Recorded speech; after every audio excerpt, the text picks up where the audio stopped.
The year is 2000, and we have finally figured out what happens to a toad when it gets hit by lightning. This is X-Men.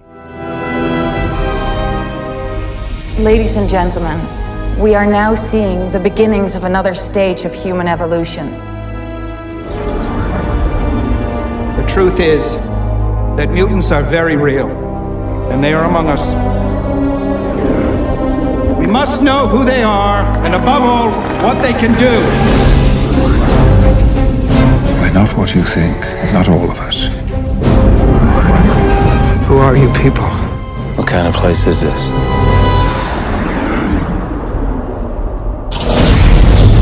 I'm Professor Charles Xavier. I built this school where mutants could learn to focus their powers in a positive way, and also learn that mankind was not evil, just uninformed. You'll be safe here from Magneto, a very powerful mutant who believes that a war is brewing between mutants and the rest of humanity. Hello, everybody, and welcome to another episode of Random Rewatch, and I am really actually excited about this one. We are doing Bryan Singer's 2000 adaptation of X-Men. If you follow along with the show, you know that I've talked about kind of the three big OG movies that created the modern comic book movie genre. The first one being Blade, the third being Spider-Man. We've done both of those, and now we are finally doing what is probably the biggest of the three of them, which is 2000's X-Men, starring Patrick Stewart, Famke Janssen, Hugh Jackman, Halle Berry, James Marsden as your X-Men, and then of course, you have the great Ian McKellen as Magneto, Tyler Mane, Ray Park.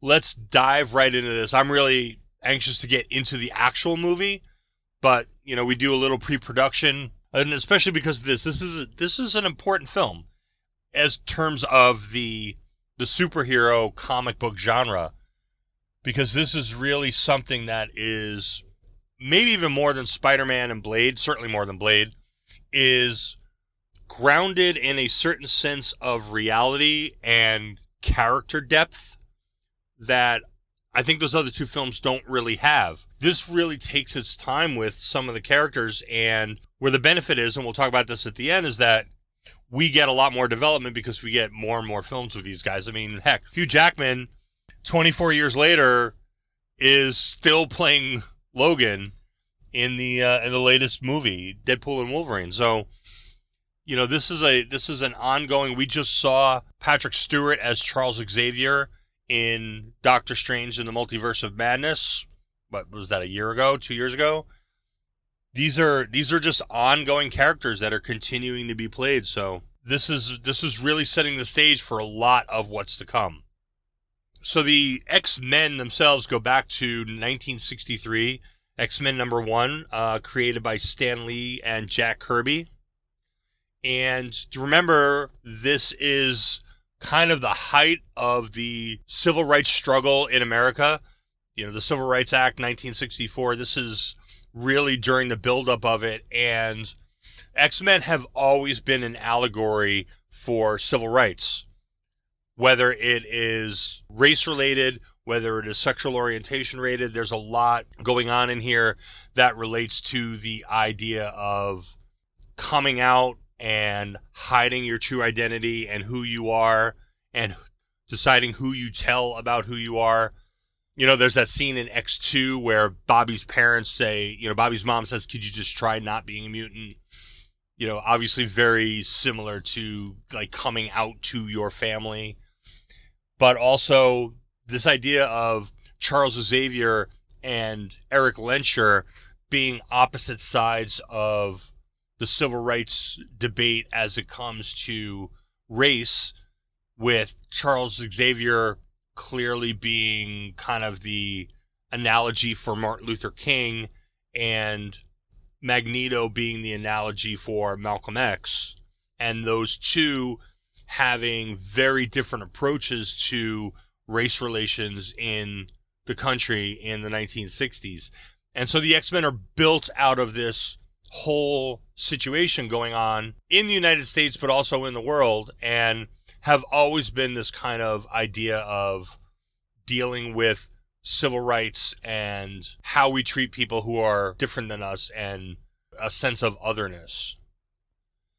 So Marvel had sold off the rights to Orion Pictures in 1984, and there was a script that was written by Jerry Conway, Ray Thomas, that moved through development for a few years and then wound up going over to Carolco, the ill-fated studio of the 1980s.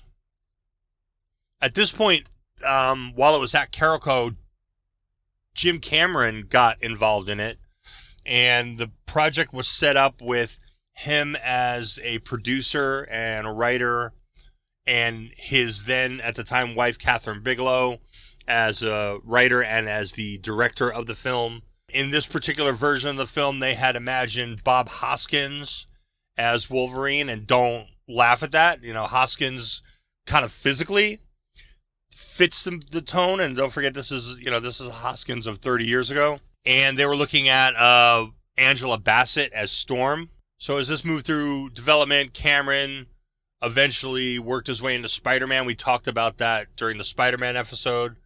He was looking at that. Carolco goes through bankruptcy due to a lot of different issues, but mainly, obviously, mismanagement. So this project's kind of in limbo, but in 1992, 20th Century Fox picks up some of the rights for X-Men, and they put on the X-Men animated series, which just got a revival recently with X-Men 97. This thing was a huge success, and so Fox started to think about, well, maybe we should get the film rights to this and just kind of continue to build on this IP. And so Lauren Donner, she buys the rights to the film rights in 1994, and they start to put together a project. And originally it was going to be Professor X, Wolverine, Cyclops, Jean Grey, Iceman, Beast, and Angel on the side of the X-Men, and Magneto, Toad, Sabretooth, Juggernaut, and Blob on the side of the Brotherhood of Mutants. It was also, and the overarching adversary was going to be Bolivar Trask and Henry Gyrich. And of course they were going to have Sentinels. And so this was the project that was being developed in the mid-90s as far as this goes. And it kicks around. There was a lot of rewrites. There was a bunch of new treatments.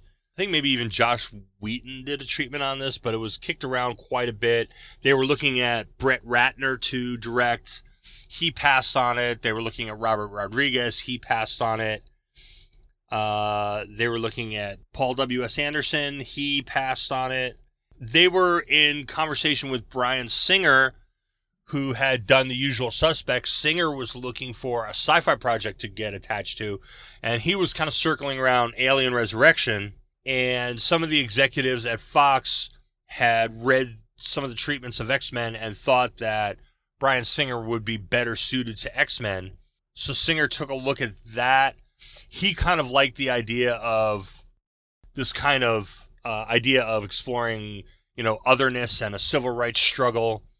He was the one who was really interested in bringing Rogue in and putting her in the forefront. He liked the idea that this character, this young woman who could not have physical contact with another human being, and the sense of isolation that would bring, that was really kind of compelling to him. Fox was actually interested in getting rid of Iceman and Beast because they were worried about the cost of bringing that to the stage. I think Pyro's floated around for a while, and they kind of beat that out. I mean, we still obviously have Iceman. There's still one scene with Pyro. So, Singer kind of got a little bit of that, but not like we would see in later films. They also wound up kind of combining Jubilee, Kitty Pryde, and Rogue into a singular character. Even though, there's a kind of a cameo of Kitty Pryde in the film. I mean, it's just a girl running through a wall and Professor X calling her Kitty. But there's really no exploration. I don't even think she has a line, or maybe she has one line. they kind of combine the attributes of all those into this version of Rogue. The studio also wanted to get rid of the Sentinels. They wanted to get rid of the Danger Room. Again, this was cost. So that kind of throws out the whole Bolivar Trask thing. So as far as casting goes, Singer had been interested in Patrick Stewart.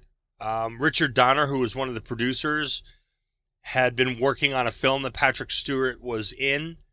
And so they both kind of agreed that Patrick Stewart seemed to be the ideal person. At one point, Michael Jackson was lobbying to play Charles Xavier. I can't even imagine what that would have looked like. The studio originally had lined up with Jim Caviezel for Cyclops, but he was tied up in doing Frequency. If you remember, that's that film with Dennis Quaid. And so he became unavailable, and this is where they went after Marsden. There was a little kind of trepidation. They didn't know if Marsden could pull off the character. He didn't really have, he was pretty young. We'll talk about that later. He didn't really have a ton of experience, but he gave it a shot. He, worked on it quite a bit and kind of found a way into the character. Anna Paquin was scheduled to do a movie called Tart, and she dropped out of that in order to do this. I think that's probably a good idea. With all respect to Dominique Swain, I don't really know anybody who's seen Tart.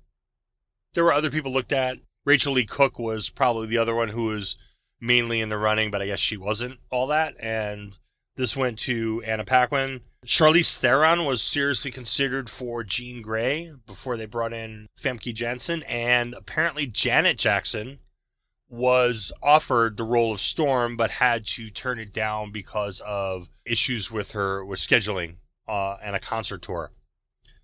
Wolverine, who was, basically going to be the main character of the film, there was a lot going around.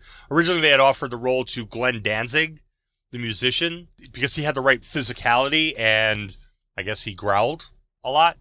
And but he was, like Janet Jackson, he was not able to do it because of scheduling conflicts with the tour. So they looked at Russell Crowe, they looked at Viggo Mortensen, then they looked at Doug Ray Scott, and they had actually cast Doug Ray Scott.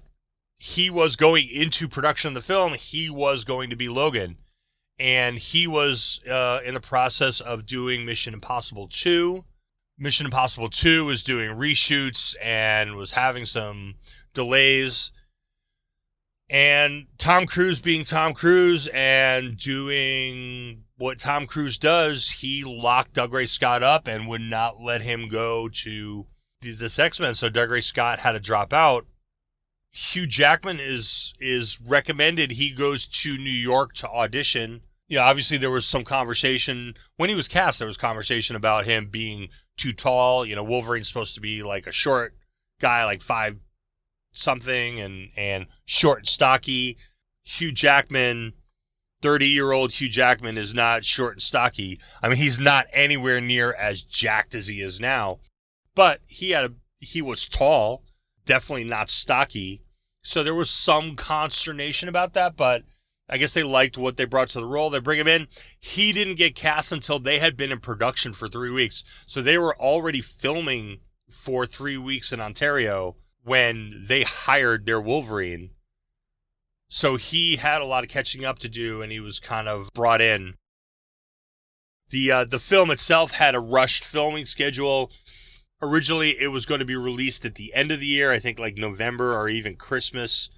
And Minority Report was going into the June slot, but then they pushed back. There's Tom Cruise again. They pushed back Minority Report, and they wanted to move X-Men up to June in order to fill that spot. So immediately they're cutting, 6 months off of Bryan Singer's production schedule. They wound up actually bumping it back to July, but it was still a very compressed shooting schedule, a very compressed post-production schedule. And I think it shows in some of the effects and some of the way this film is edited. It's a little bit choppy, especially getting into the third act. In terms of production design, Wolverine's claws, the studio originally wanted him to have metal claws, and they wanted it to be like a full length prosthetic that he would wear with like sleeves and gloves and metal claws sewn into him. The production designer on the Gordon Smith was like, yeah, no, that's not going to happen. He made them out of, I think they were plaster, and they were something that Hugh Jackman could quickly put in. They kind of went through his fingers and then wrapped around so they looked like they came out of the top of his knuckles. They had to deal with Oakley to do Scott's glasses and goggles. Rebecca Romaine, man, I feel bad for her what she went through in this.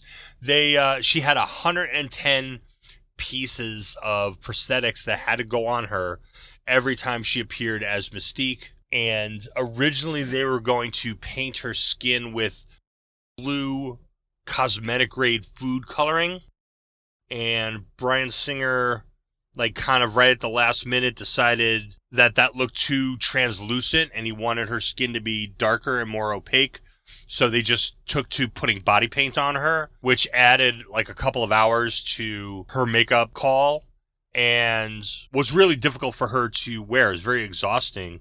She had no ability to really kind of breathe. There were a lot of fumes from the paint. She was so isolated from the rest of the cast because she would spend so much time in the makeup trailer and in the effects trailer getting all this stuff set up. I think it kind of shows in the film, you know, Mystique is kind of really like this one-off. It's like in her scenes, it's like almost her own movie. Even in the scenes where she's with Toad or she's with, you know, fighting with Wolverine or whatever, it seems like she's just kind of doing her own thing, and there's really not as much cohesiveness in the film with her character as you would think that you would like. In terms of the music, they were looking at John Williams. He was too busy. He was not available. And so they wound up with Michael Kamen, who did the score for the film. And I like the score for the film. It's pretty good. I think X2 has a better score, but this score is pretty good. All right, so let's get into the film. And I want to start with this opening monologue. And I got to tell you, I didn't clock it until really this time watching it. I haven't watched this film probably, I don't know, 10, 15 years. And usually, even when I have watched it, it's you kind of jump into it. I haven't really sat down and watched it. And the first thing that really stuck out to me is this opening monologue, which, like I said, I hadn't clocked, is the same monologue that's at the end of X2 that Jean Grey gives about evolution. I'm going to combine the two here so you can see that it's exactly the same monologue. Mutation. It is the key to our evolution. It has enabled us to evolve from a single-celled organism into the dominant species on the planet. This process is slow, normally taking thousands and thousands of years.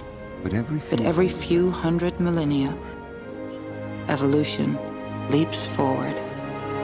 And then the other thing that I had forgotten was that really kind of the open of this film is Eric Lenscher in Auschwitz.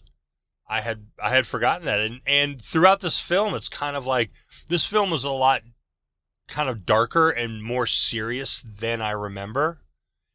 I think, you know, kind of my memory of it is the campy bits that kind of permeate throughout it. And I had kind of forgotten about the more serious, darker tone of this movie. And it's got some serious issues. And this movie has something to say. I don't necessarily know how effective it is in saying it. And we'll talk about that in a little bit. But it definitely has something to say. The other thing that I wanted to point out that I should have talked about in pre-production is this was a really hard production. Bryan Singer, well known for being a very difficult person to work with, regardless of the other issues that he's had. He would show up on set and be screaming at people. And that's not unusual. Other directors do that. This guy is not. And although he's done some good films, this was a very difficult shoot for a lot of people. All right, so back to the film. So yeah, we have the opening at Auschwitz, Eric getting, you know, separated from his parents and pulling the fences, the awakening of his gift, which we revisit in First Class in a slightly different way. And then we get to this Senate hearing. And so now we're hearing this voice, which we will eventually realize belongs to Jean Grey. And they are talking about mutants, mutant rights, and the apparently looming Mutant Registration Act. Of another stage of human evolution. These mutations manifest at puberty and are often triggered by periods of heightened emotional stress. Thank you, Miss Gray. It was quite educational. However, it fails to address the issue that is the focus of this hearing. 3 words. Are mutants dangerous? I'm afraid that's an unfair question, Senator Kelly. After all, the wrong person behind the wheel of a car can be dangerous. Well, we do license people to drive. Yes, but not to live. And this has been an ongoing theme in X-Men since the beginning, this idea of, registration. Same thing with Marvel, right? And the idea of, the superhero registration, the whole Civil War arc. So it's a very similar theme. Then you have this bit at the end where you see, this guy with a really cool hat hanging out in the back. You see Charles Xavier in the wheelchair. So obviously at this point, if you are aware of the comics and you've read them, as they're mentioning these characters' names, as Senator Kelly talks to Jean, as you see Charles in the wheelchair, as you see Magneto, you're beginning to know that these pieces are going into place. If you're not familiar with it, if you're coming in new to X-Men, you can also kind of get a sense, especially from that first dialogue that Eric has with Charles in the hallway. Up on the marriage. What would you have me do, Charles? I've heard these arguments before.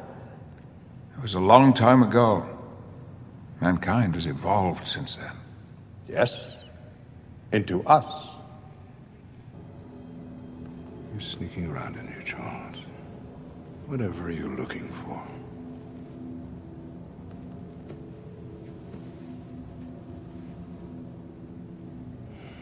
I'm looking for hope. I will bring you hope, old friend. And I ask only one thing in return. Don't get in my way.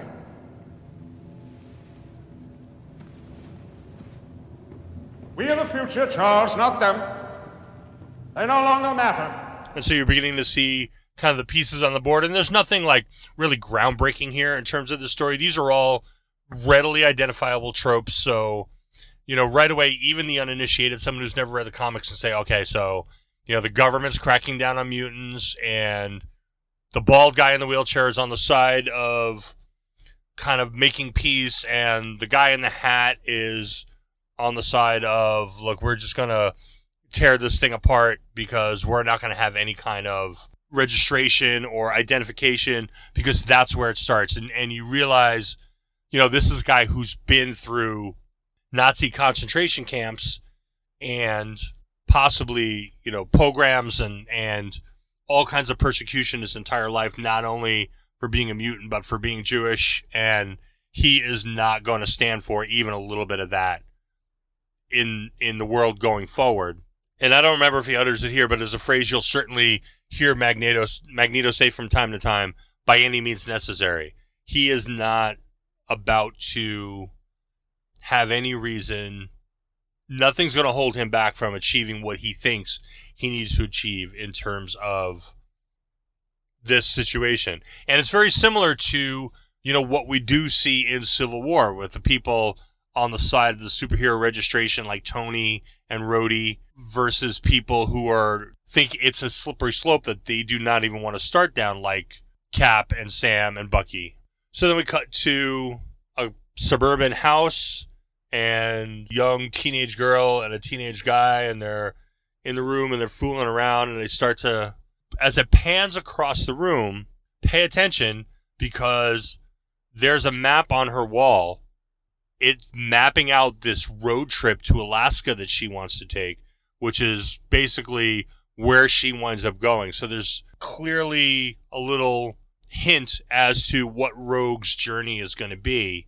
But at this point, you don't even notice it on your first watch because you don't know who she is. And her and this boy start to kiss, and then the boy has a reaction. You see like the veins in his head popping out, his eyes open up, and obviously something really, really wrong happens to him. And she freaks out, and obviously there's something going on there.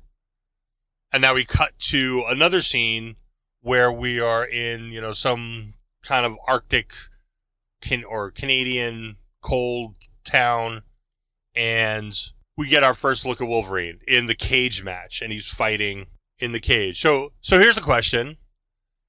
Wolverine, Logan is fighting these cage matches. He knows what he's got going on. He knows he's got this healing power. He knows he's got the metal skeleton. Is he really taking advantage of the Humies? Probably. I think so. But I think that kind of goes along with his character, so he's not the good guy. Logan is definitely an anti-hero throughout all of this, and you're still going to wind up rooting for the guy, even though he's really not that great of a guy. But anyway, Rogue comes into... You don't know she's Rogue at this point. The girl comes into this bar, and Logan, he's in there. He beats the guy in the fight. One of the other guys calls him out. It's like, oh, there's no way that you could have taken all those hits and whatever. And then we see the Claw, and they get thrown out of the bar. They're back on the road. This is just really to get them together. But then we have this really cool shot of like her putting her seatbelt on, them having this conversation. He gives her the food. He's going to drop her off at the next town. And then the car stops. He goes flying through the windshield. Really cool shot of him like sliding across the ice. And then we see what is probably the worst possible depiction of Sabretooth in any medium anywhere. Thank you, Tyler Mane. I don't particularly blame Tyler Mane for this. This is just badly realized all over the place. Victor Creed deserves a much, much better portrayal than this. Say what you want about the X-Men Origins Wolverine movie, and the less said the better, but Liev Schreiber's version of Victor Creed is spot on. It is so good. And this is just a joke. It's a guy, and like, I don't know if this is like Beast from the Beauty and the Beast TV show. I don't know what this is trying to be, but it's just really ridiculous. I mean, Victor Creed is not supposed to be like some mindless thug who can barely utter 2 words. I think he says like 2 sentences in the entire movie, both of them to Storm. The fake MGM lion roar. It's awful. It's awful. Have I made my point? Yeah. It's just really, really terrible.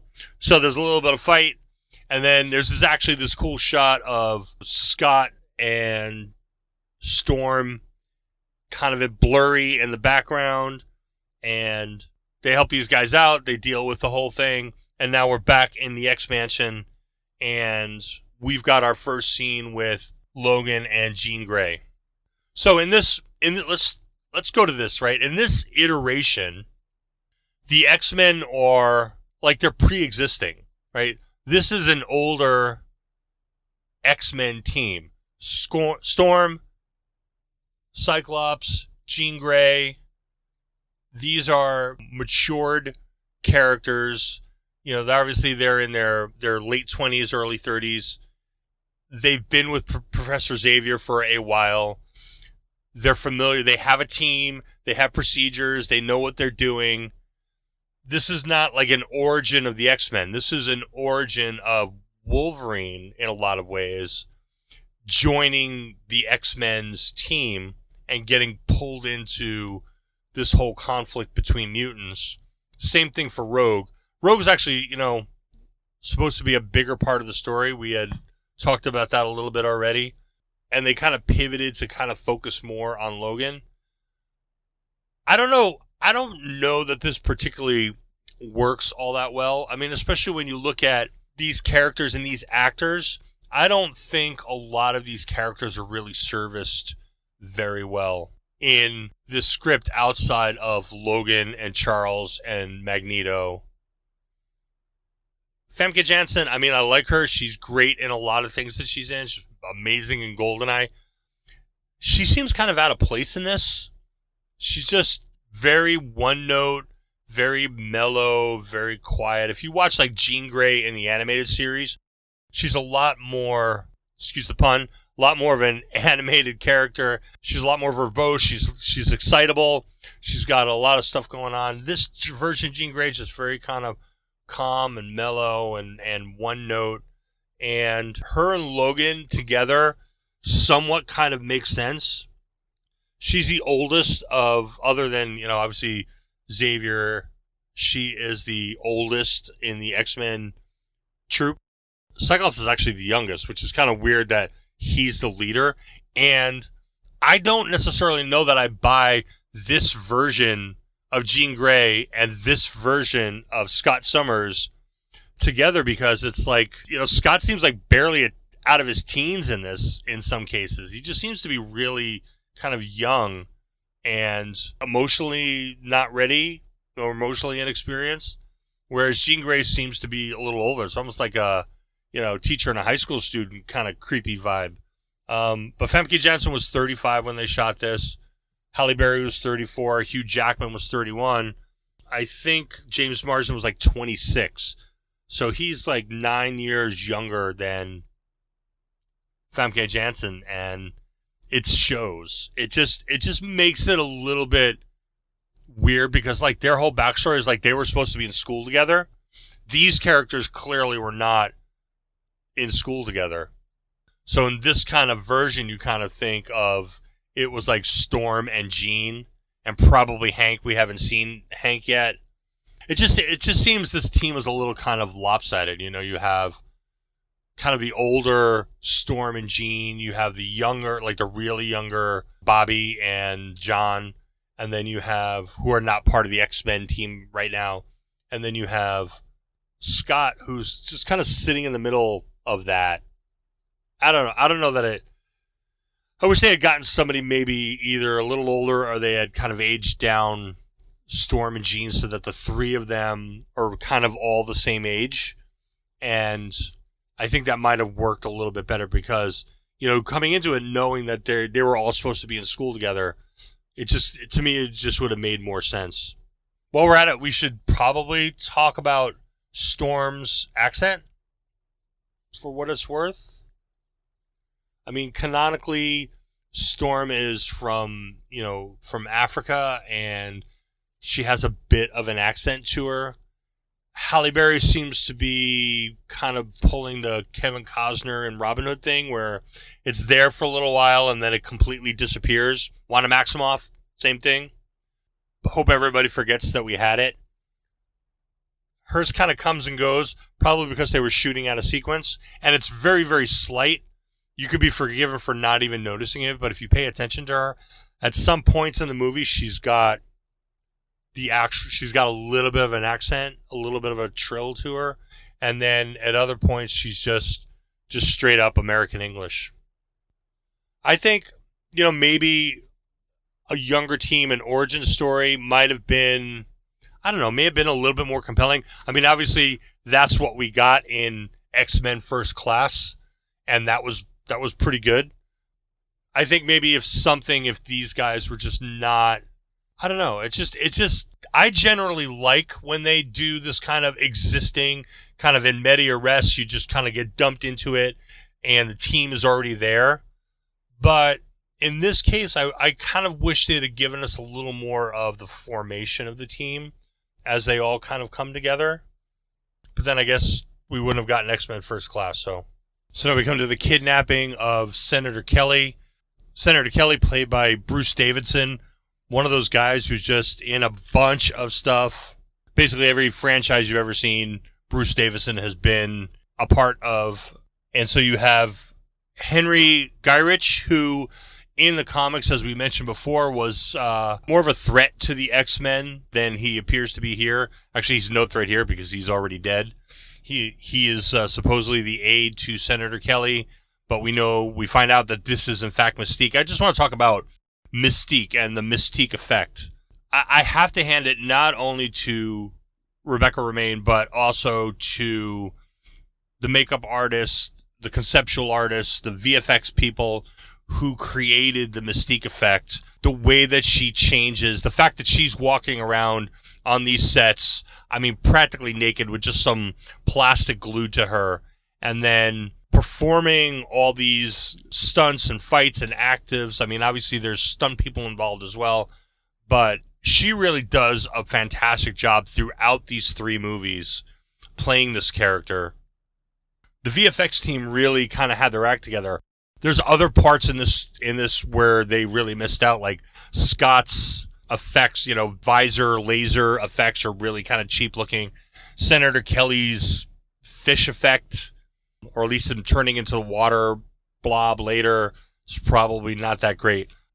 And the whole energy blob wave thing, that's a bit of a challenge, but the Mystique effect is really great, and I'm really impressed with the way they did it. I'm really impressed with how she performed it. Mystique is such a great character, and in the comics is an even more compelling character, but I think they really did a great job putting this character together. I really need to ask, though, what is Magneto's plan here? I get it. His overarching theme is he's going to turn the world leaders into mutants, so then they will begin to think like mutants, or at least not be so quick to pass the Mutant Registration Act or come down on mutants in whatever their countries and stuff are. But I really got to wonder as to what he is thinking, how this is going to work long term, and this plan really kinds of, I don't know, it seems kind of like a wish and a prayer, like he's going to kidnap Rogue so that he could transfer her power to her. What if she does something wacky when she's got his power? He's the most powerful, one of the most powerful mutants there are. There's an inherent danger to transferring all his power over to Rogue, isn't there? I would think. I also need to comment on Logan.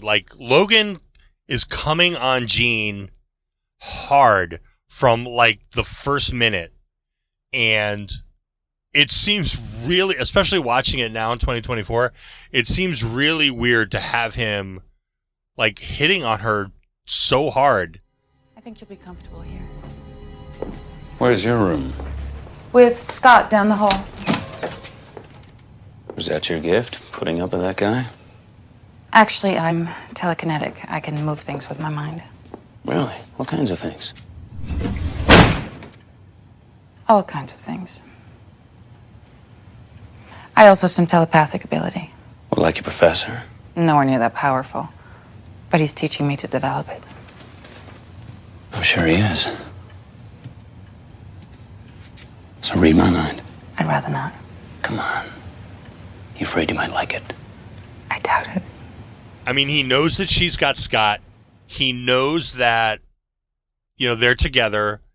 And he is just oh, is your power putting up with that guy? He's just belittling Scott and just rolling on her hard. I mean, even at the end where he's with her after the whole thing and she says, oh, I think, when she's talking about Rogue, and she's like, oh, I think she has a thing for you, something to that effect. And he's like, well, I tell her my heart belongs to someone else. It's like, you just met this woman. You've known Jean Grey for 3 days, and you're already tell her my heart belongs to somebody else. That's just crazy.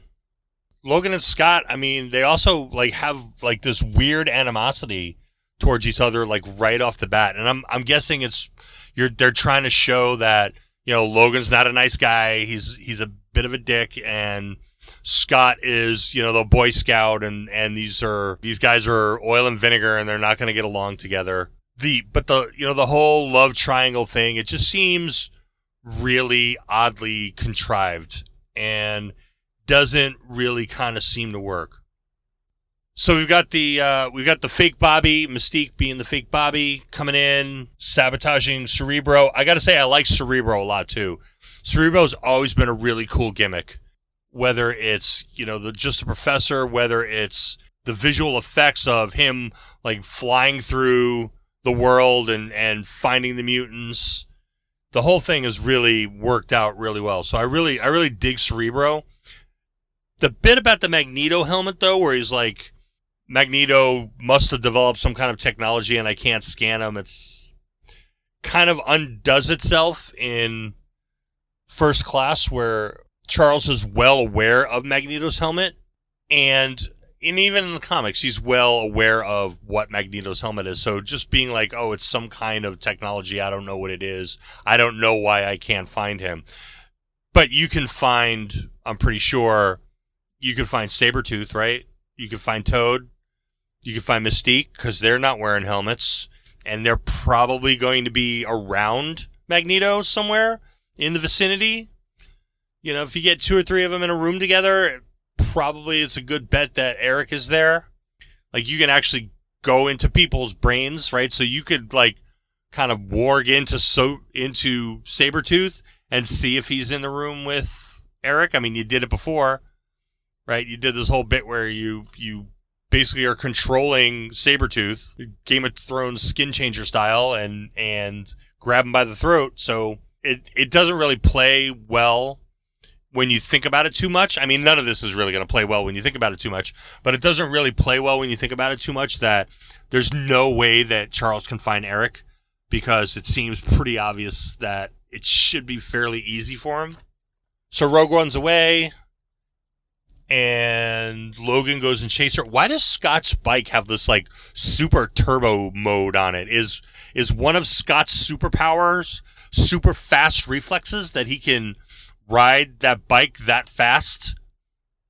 I mean, I guess one of Logan's superpowers is he can ride that bike that fast. I mean, it's a cool little effect. It's really, really dark. You have to be sitting in a really dark room and have your display up fairly bright to even see it. Another Game of Thrones reference. It's kind of long night, riding the motorcycle through the long night.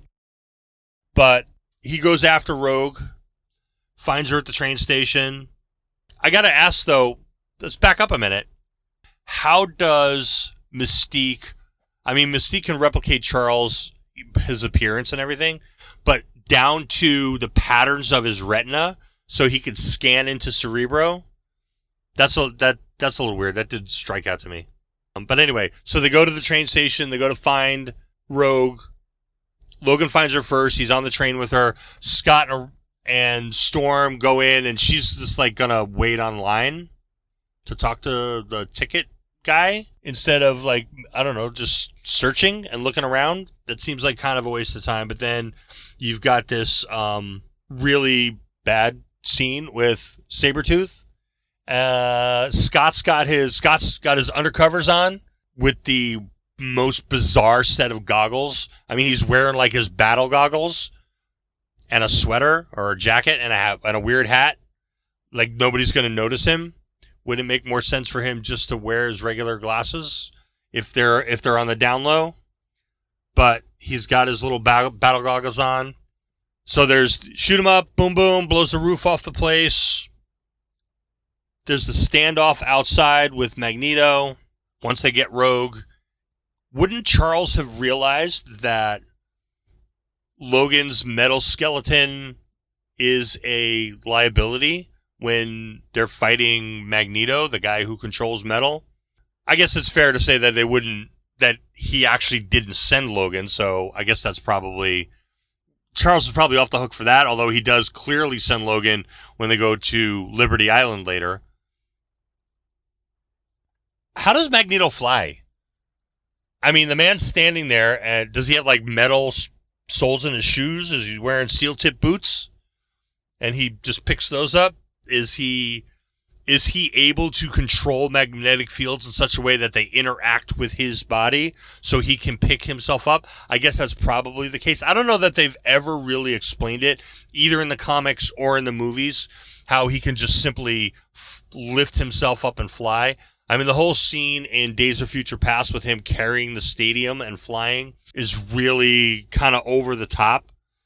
In X3, he's standing on the bridge when he's flying the bridge, so you can kind of I don't know, maybe forgive that one a little bit.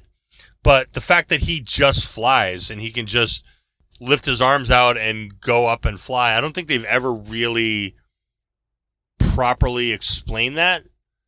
But I guess the magnetic field thing is just as good as any. I mean, if he can interact with magnetic fields to control metal, I'm sure he can interact with magnetic fields for them to give him a ride, maybe. But at the end, they have the standoff, and then I guess we just let Magneto go. Like, all the cops, all the X-Men, they can't figure out any kind of way to hold Eric. So we just wind up in that third act, and the Brotherhood is apparently just killing people left and right. They're killing security guards, they're killing boat captains, they're killing ferry drivers, they're just basically taking everybody out. And I know that's kind of their vibe. It's just kind of odd and surprising for a movie like this that there's just so much casual murder going on. But I guess that's like why they're separating the Brotherhood. Any means necessary. Got to do what you got to do. These humans are meaningless to us, so we're just going to go out and we're just going to go take care of it. I like the conversation with Rogue and Magneto, where she asks, you know, are you going to kill me? Are you going to kill me?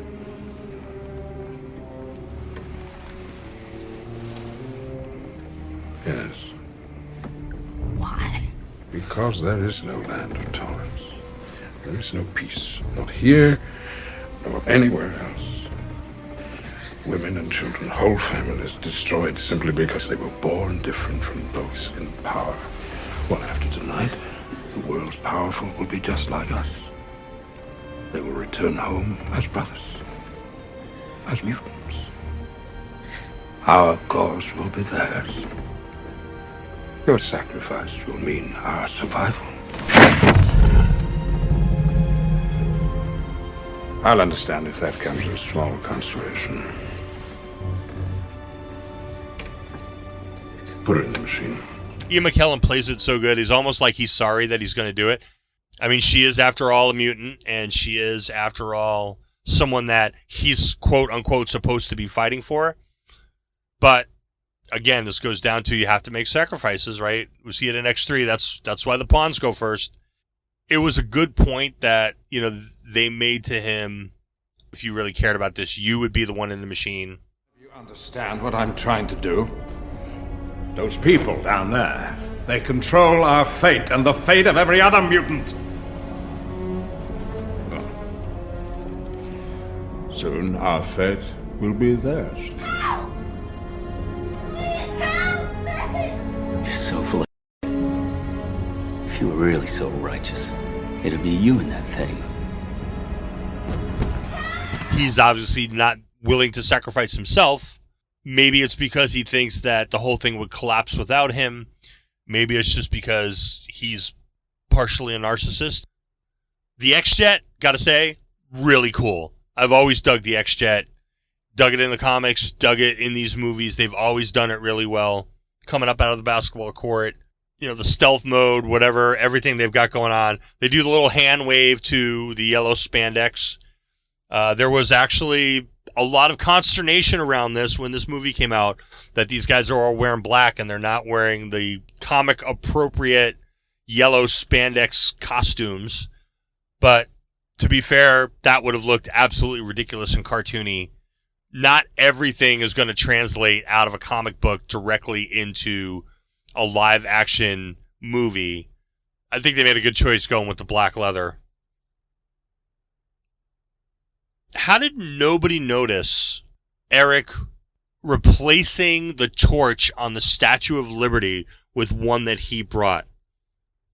Like, that seems like something that somebody would have noticed.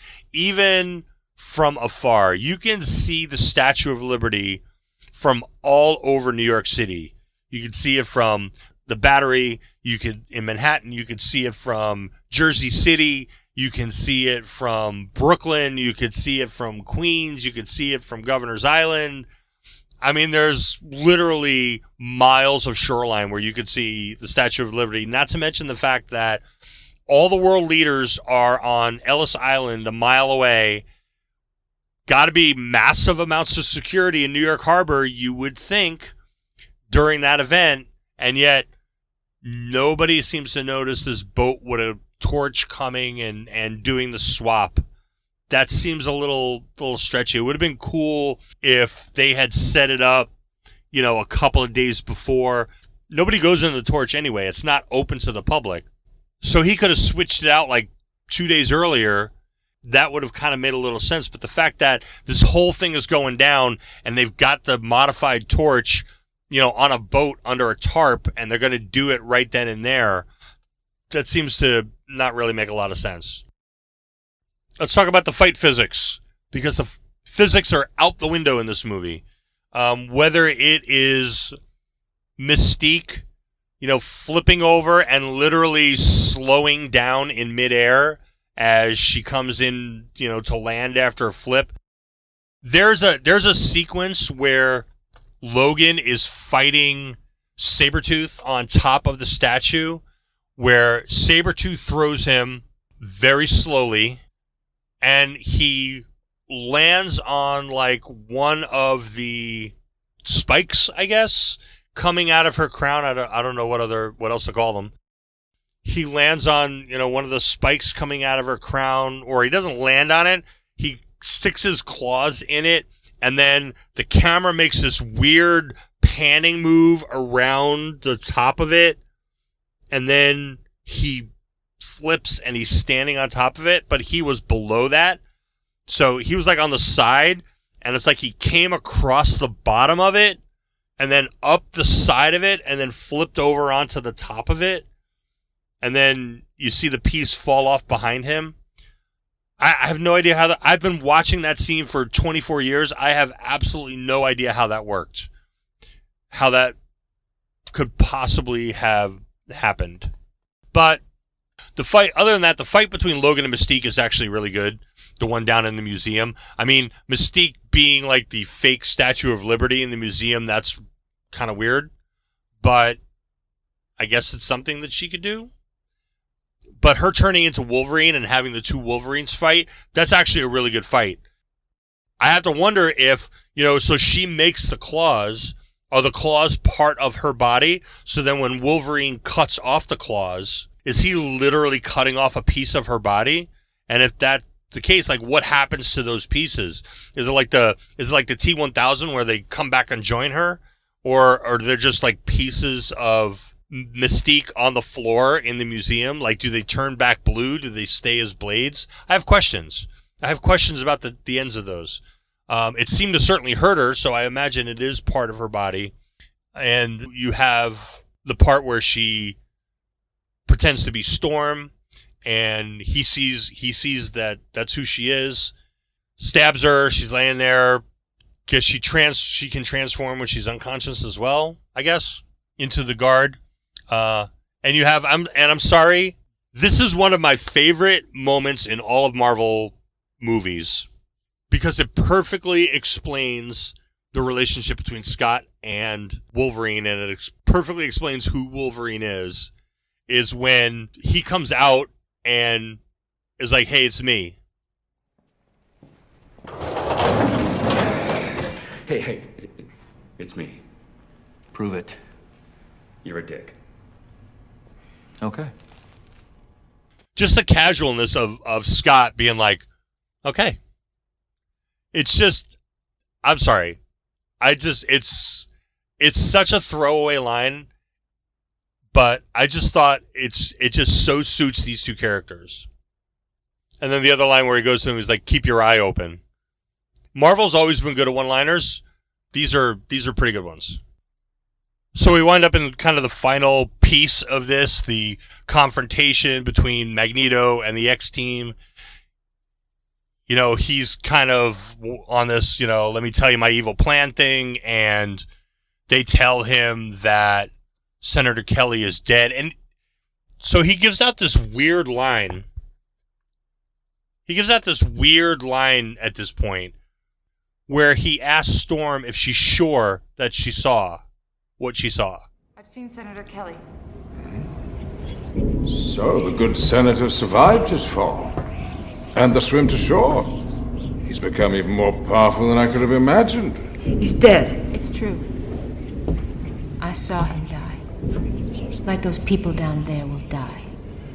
You sure you saw what you saw? That seems to be really like a seed for something. Like, are you sure you saw it? And so there's some great reveal that Senator Kelly was actually alive, or that this is some kind of subterfuge or whatever. And it never pays off.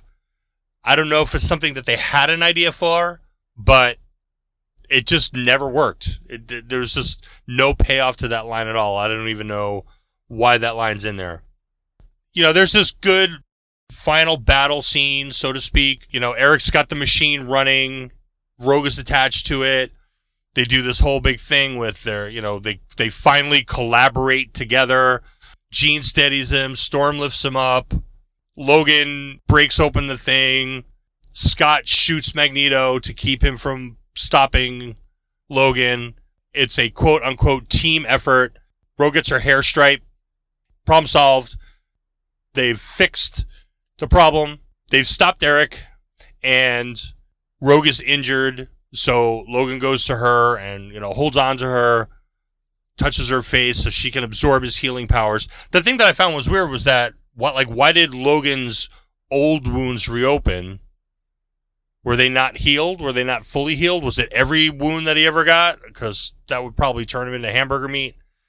It's just, I mean, it's a cool effect. I just don't understand the logic behind it, but, you know, whatever. It's a cool effect. Looks good. You kind of get the idea that he's suffering because of what's going on with Rogue. But Rogue is healed. They all go back to the mansion. You know, he makes another pass at Jean. And then you have the kind of the happy ending where Rogue is going to stay. Logan is going to stay. Everybody's going to be kind of happy together. But Charles gives Logan like some information about Alkali Lake and the secret base. And obviously that's all going to pay off in the next movie. And you see him leave. He steals Scott's motorcycle again because Scott hasn't learned to lock it up. And off he goes. The sign, I just want to point out the sign on the pillar, Graymalkin Lane in North Salem. That's actually a real place. There is a Graymalkin Lane. If you look on Google Maps, somebody has actually put Xavier's School for the Gifted on Google Maps in that spot. You can't do like a street view, but there is a big house up at the end of that road. It's a private road. That's pretty funny. There's also a listing on one of the realty sites for renting the mansion. 29-room mansion, includes a gym and a private jet. That's pretty funny. So then there's also this coda at the end. Now, Eric has been captured and he's put into his plastic prison, which he will escape from by the next movie, of course. Him and Charles are together. They are playing chess, which is an ongoing metaphor throughout the series of films. Obviously at the end of X-Men United, Eric is sitting in a park at a chessboard with no one to play. They have this conversation, and again we have this echo back to, or actually forward to, a future film where Eric asks Charles if he's going to be ready if they come to the school, and Charles gives his great swell of pity speech, which is echoed in X-Men Apocalypse, a movie I tend not to think about, but it is in there and I'll play them both. Wake you in the middle of the night. The feeling that someday they will pass that foolish law, or one just like it, and come for you and your children. It does indeed.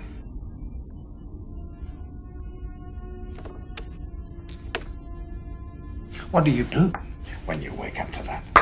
I feel a great swell of pity for the poor soul who comes to that school looking for trouble. What about the rest of it? Doesn't it ever wake you up in the middle of the night? The feeling that one day they'll come for you and your children. It does indeed. What do you do when you wake up to that? I feel a great swell of pity for the poor soul that comes to my school looking for trouble.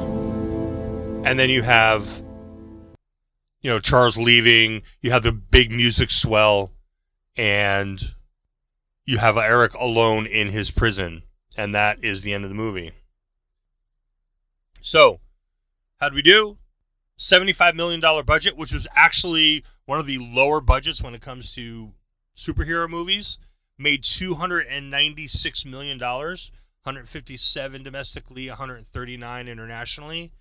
They did the premiere on Ellis Island on July 12th of 2000. That was a pretty cool gimmick. Made $21 million on its opening day, $57 million on its opening weekend, and launched a franchise. Came out as I said, in July. By November, it was out on DVD and VHS. Remember that, kids? Had a big rental market. It was one of those movies that was still at the kind of tail end of the going to Blockbuster thing. It's got an 82 on Rotten Tomatoes. It's got a 64 on Metacritic Cinema Score. It's got an A-, so audiences dug it. Roger Ebert didn't, though. He gave it 2.5 stars and a thumbs down. His review was not unkind, though, as much as his ratings. He said, "Why is it that Xavier's team has impressive skills while Magneto's team has specialties that would prove invaluable to a stripper? I started out liking this movie while waiting for something really interesting to happen. When nothing did, I still didn't dislike it. I assume the X-Men will further develop their personalities if there's a sequel, and maybe find time to get involved in a story." It's not harsh as he can be. I think the tone of his review is that he turned out to be kind of disappointed in it. He said X-Men is at least not manic editing frenzy for atrophied attention span. It's restrained and introspective for a superhero epic, and fans of the comic books may like that. Graphic novels, as they are sometimes deserved to be called, take themselves seriously as the ones without pictures, and you could tell that here when the opening scene shows Jews being forced into death camps in Poland in 1944. So I think he kind of got into it, saw the opening. You could tell he's familiar with the source material, and he was hoping for a little more depth out of it and didn't get it. And that's probably where the 2.5 stars come from. He gave it a thumbs down on his TV show. I think they both did. The film did get a Hugo Award nomination, I think, for science fiction presentation. It did win a Saturn Award. But its real success is in its legacy. It spawned, obviously, a couple of direct sequels.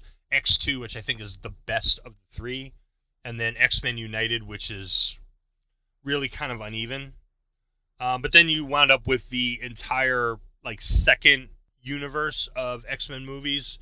First Class, Days of Future Past, which is probably the best out of all of them.